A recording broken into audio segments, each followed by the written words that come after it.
Hello everyone, எல்லாருக்கும் வணக்கங்க.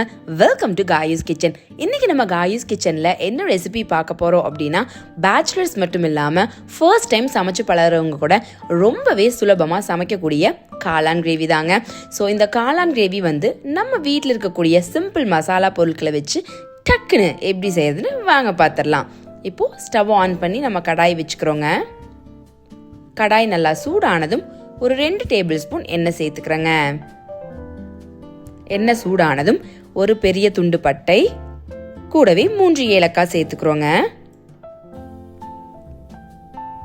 அடுத்து ஒரு 1/2 டீஸ்பூன் சீரகம் சேர்த்துக்கிறோங்க.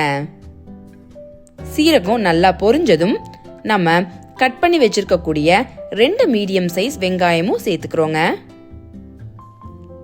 சேர்த்துட்டு வெங்காயத்தை நல்லா வதக்கி விட்டுக்கோங்க. வெங்காயம் நல்லா பொன்னிறமா வதங்கிடுச்சுங்க.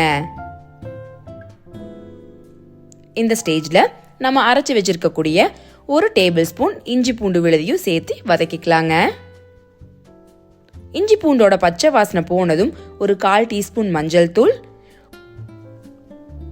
1 teaspoon garam masala, 1 table spoon கொத்தமல்லி சீரகத்தூள், 1/2 டீஸ்பூன் மிளகாய் தூள் சேர்த்துட்டு மசாலாவெல்லாம் நம்ம நல்லா வதக்கிக்கலாங்க.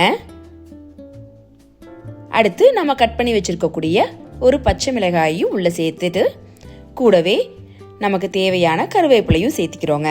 அடுத்து நம்ம பொடியை நறுக்கி வச்சிருக்கக்கூடிய ஒரு தக்காளியையும் உள்ள சேர்த்துக்கிறோங்க. தக்காளியை நல்லா வதக்கிக்கலாங்க. இந்த ஸ்டேஜ்ல நம்ம ஒரு 1/2 கப் தண்ணீர் உள்ள சேர்த்துக்கலாங்க.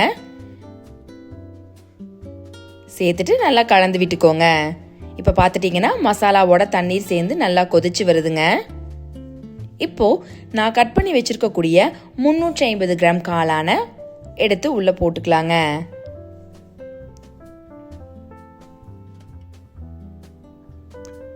போட்டுட்டு நல்லா மசாலாவோட காளான் மிக்ஸ் ஆகுற மாதிரி கலந்து விட்டுக்கலாங்க. இப்போ பார்த்துட்டீங்கன்னா காளான் நல்லா மசாலா கூட மிக்ஸ் ஆயிடுச்சுங்க.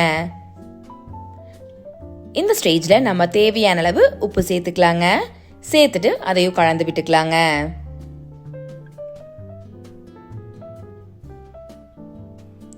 இப்போ காளான் வேகிறதுக்காக மூடி போட்டு ஒரு 5-6 நிமிஷம் வரைக்கும் வேக விட்டுக்கலாங்க. இப்போ பார்த்துட்டீங்கன்னா காளான் நல்லா வெந்துடுச்சுங்க. நீங்கள் காளான் வேகிறதுக்காக எந்த தண்ணியும் ஊற்ற வேண்டியது இல்லைங்க. ஏன்னா காளானில் இருக்கக்கூடிய தண்ணீர் விட்டு காளான் அதுலேயே நல்லா வெந்துடுங்க. இப்போ பார்த்துட்டீங்கன்னா 5-6 நிமிஷத்துக்கு அப்புறம் காளான் வெந்ததும் நம்ம ஒரு கைப்பிடி கொத்தமல்லி இலையை உள்ள தூவி கலந்து விட்டுக்கலாங்க. அவ்வளோதாங்க. ரொம்பவே ஈஸியான டேஸ்டியான காளான் டக்குன்னு ரெடி ஆயிடுச்சுங்க. நீங்கள் இதை சப்பாத்தி, ரோட்டி, நான் கூட வச்சு சாப்பிடும்போது சூப்பராக இருக்குங்க. கண்டிப்பாக நீங்கள் இதை உங்கள் வீட்டில் ட்ரை பண்ணி பாருங்கள். வெறும் 10-15 நிமிஷத்துக்குள்ளே நம்ம இதை ரெடி பண்ணிடலாங்க. ஸோ ட்ரை பண்ணி பார்த்துட்டு எப்படி இருக்குது அப்படிங்கிறத நம்ம கமெண்ட் செக்ஷனில் மறக்காமல் சொல்லிடுங்க. அதே மாதிரி மறக்காமல் நம்ம சேனலை லைக் அண்ட் சப்ஸ்கிரைப் பண்ணிக்கோங்க. Thank you everyone.